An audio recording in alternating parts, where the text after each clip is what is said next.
ইরানের সাম্প্রতিক সামরিক মারমুখী অবস্থানের পর পুরো ভূ রাজনীতির দৃশ্যপট এক লহমায় বদলে দিল উত্তর কোরিয়া। আর তাদের এই ক্ষিপ্র পদক্ষেপ হঠাৎ করে বিশ্ব পরাশক্তিগুলোর কপালে চরম দুশ্চিন্তার ভাঁজ ফেলে দিয়েছে। বিশ্ববাসীকে এক তীব্র অনিশ্চয়তার সাগরে ভাসিয়ে দিয়ে এবার তারা জনসমক্ষে নিয়ে এসেছে এক ভয়াল ক্ষমতার জানান দেওয়া পরমাণু শক্তিচালিত পারমাণবিক মিসাইল বহনকারী সাবমেরিন, যা দূর থেকে দেখলেই যে কোনো সামরিক বিশেষজ্ঞদের রক্ত হিম হয়ে যেতে বাধ্য। এতদিন কিছুটা আড়ালে থেকে নীরবে প্রস্তুতি নিলেও এক নিমেষে এমন সব অস্ত্র ও প্রযুক্তি আন্তর্জাতিক পরিমণ্ডলে তারা উন্মোচিত করেছে, যা দেখে আঁতকে উঠেছে বাঘা বাঘা দেশের সামরিক গোয়েন্দা সংস্থাগুলো। নতুন ঘরানার ধ্বংসাত্মক মিসাইল প্রযুক্তি থেকে শুরু করে চোখের নিমেষে প্রতিপক্ষের রাডার ফাঁকি দিতে সক্ষম চালকবিহীন ড্রোন, যে সকল যুদ্ধাস্ত্রের অস্তিত্ব উত্তর কোরিয়ার কাছে পূর্বে কখনো কারো কল্পনায় বা অনুমানেও ছিল না, তা এখন প্রকাশ্যে বিশ্বকে চ্যালেঞ্জ ছুড়ে দিচ্ছে।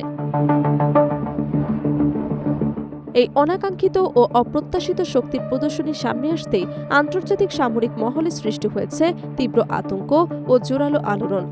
কিন্তু প্রশ্ন হলো, ঠিক কোন প্রেক্ষাপটে বা রহস্যময় কারণে উত্তর কোরিয়া হঠাৎ এমন ভয়ঙ্কর রূপ ধারণ করল, আর পিয়ংইয়ংয়ের কাছে এখনও এমন কি কি গোপন সামরিক প্রযুক্তি লুকিয়ে আছে, যা পুরো বিশ্বকে এক নিমেষে তাসের ঘরের মতো স্তব্ধ করে দিতে পারে।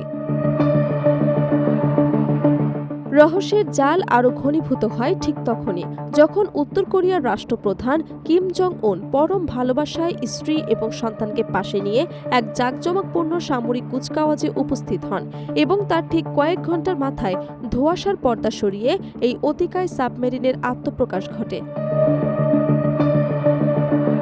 তবে পানির নিচের এই ভয়ঙ্কর দানবটিকে উন্মুক্ত করার ঠিক আগেই সীমান্ত এলাকায় এমন কিছু মিসাইল ব্যবস্থার সামরিক তৎপরতা চোখে পড়েছিল, যা এর আগে কোনোদিন পিয়ংইয়ংয়ের অস্ত্রাগারে পর্যবেক্ষণ করা যায়নি।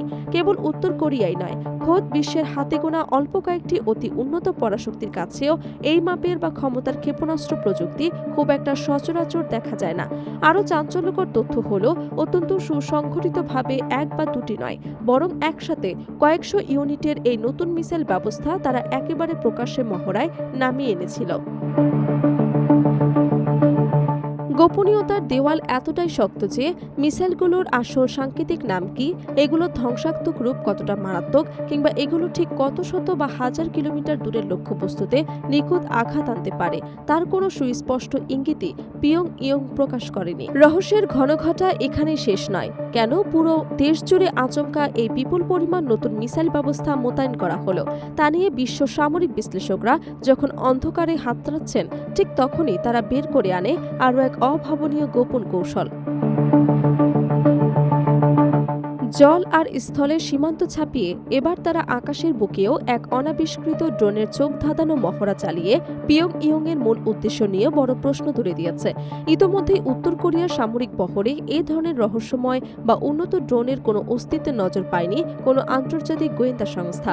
মহড়ার সময় যেভাবে এটি উড়েছিল এবং আকাশের যে ধরনের অস্বাভাবিক তৎপরতা দেখাচ্ছিল, তা নিবিড়ভাবে পর্যালোচনার পর বিশ্বের তাবৎ সামরিক বিশ্লেষক ও কৌশলবিদদের কপালে চিন্তার রেখা আরও স্পষ্ট হয়ে উঠেছে। গতি ও কাঠামোগত গঠন দেখে অনেকে ধারণা করেছেন, এই অজানা চালকবিহীন যানের সাথে হয়তো মধ্যপ্রাচ্যের যুদ্ধক্ষেত্রে ব্যবহৃত ইরানের আলোচিত শাহেদ সিরিজের ড্রোনের এক অদ্ভুত এবং সুগভীর প্রযুক্তিগত মিল থাকতে পারে।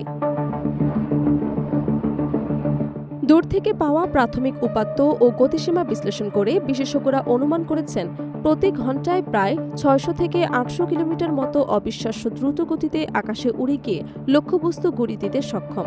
কোনো স্থায়ী বা সুরক্ষিত বিমান ঘাঁটি তোয়াক্কা না করে সরাসরি একটি চলন্ত সামরিক গাড়ির পেছন থেকে এটিকে মুহূর্তের মধ্যেই বাতাসে উড়িয়ে দেওয়ার দৃশ্য ভিডিওতে স্পষ্টভাবে ধরা পড়েছে, যা প্রমাণ করে অত্যন্ত তাৎক্ষণিকভাবে যে কোনো সাধারণ সমতল ভূখণ্ড থেকেও এটিকে রণক্ষেত্রে নামিয়ে দেওয়া সম্ভব। আকাশের এই নতুন আতঙ্কের পাশাপাশি নতুনভাবে সামনে আসা সেই পারমাণবিক পারমাণবিক সক্ষমতা সম্পন্ন সাবমেরিনের শক্তি যেন আন্তর্জাতিক নিরাপত্তা উদ্বেগকে অন্য এক চরম চূড়ায় নিয়ে গেছে।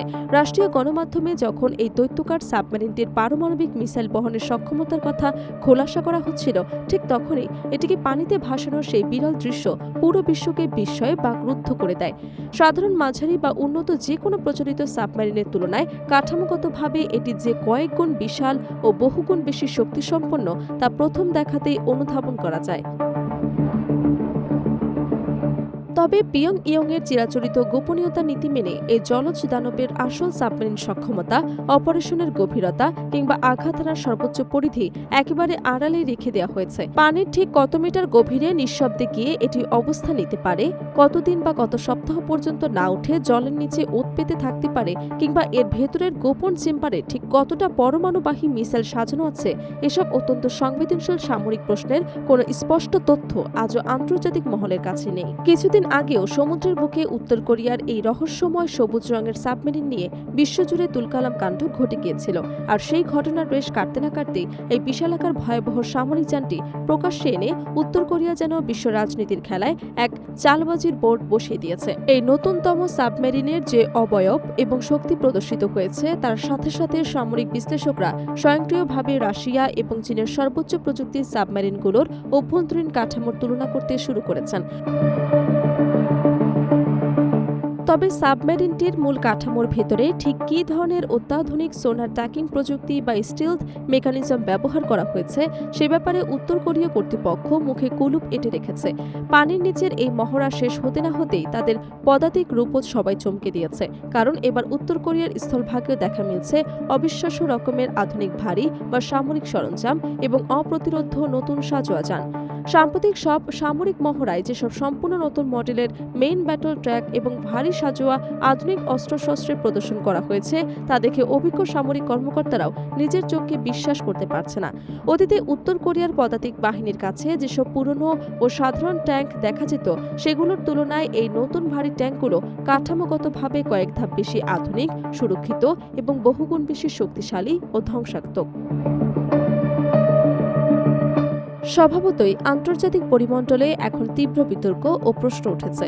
সংঘর্ষিতভাবে একঘরে থাকা একটি দেশ হঠাৎ করে এমন অবিশ্বাস্য ও সর্বাধুনিক প্রযুক্তির ট্যাঙ্ক ও সাজোয়া বাহন বানানোর রসদ কিংবা জ্ঞান কোথা থেকে জোগাড় করল? আন্তর্জাতিক বিশ্লেষকদের বিরাট একটি অংশ অত্যন্ত জোরালোভাবে সন্দেহ করেছে যে পিয়ংইয়ংয়ের এই রাতারাতি সামরিক বিপ্লবের পেছনে হয়তো বেইজিং কিংবা মস্কোর কোনো সুগভীর আড়াল করা ক্ষতের হাত কিংবা কৌশলগত প্রযুক্তিগত সহযোগিতা থাকতে পারে।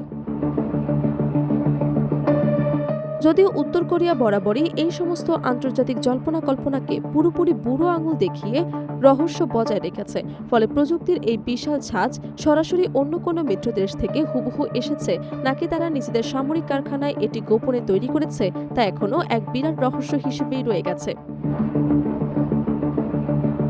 তবে বিতর্কের যে দিকটাই সত্যি হোক না কেন, নিশ্চিতভাবে এই সত্য আজ সারা বিশ্বের কাছে পরিষ্কার হয়ে গেছে। উত্তর কোরিয়া তাদের প্রচলিত ও অপ্রচলিত সামরিক সক্ষমতাকে অতীতের যে কোনো সময়ের চেয়ে কয়েক গুণ বেশি ধারালো এবং অপ্রতিরোধ করে তুলেছে। এতদিন ধরে অর্থনৈতিক নিষেধাজ্ঞা এবং বৈশ্বিক চাপের মুখে নিঃশব্দে থাকা সেই দেশটি এখন এক ভয়ানক সামরিক শক্তি হিসেবে আত্মপ্রকাশ করে পুরো বিশ্বের নজর জোরপূর্বক নিজেদের দিকে টেনে নিয়েছে।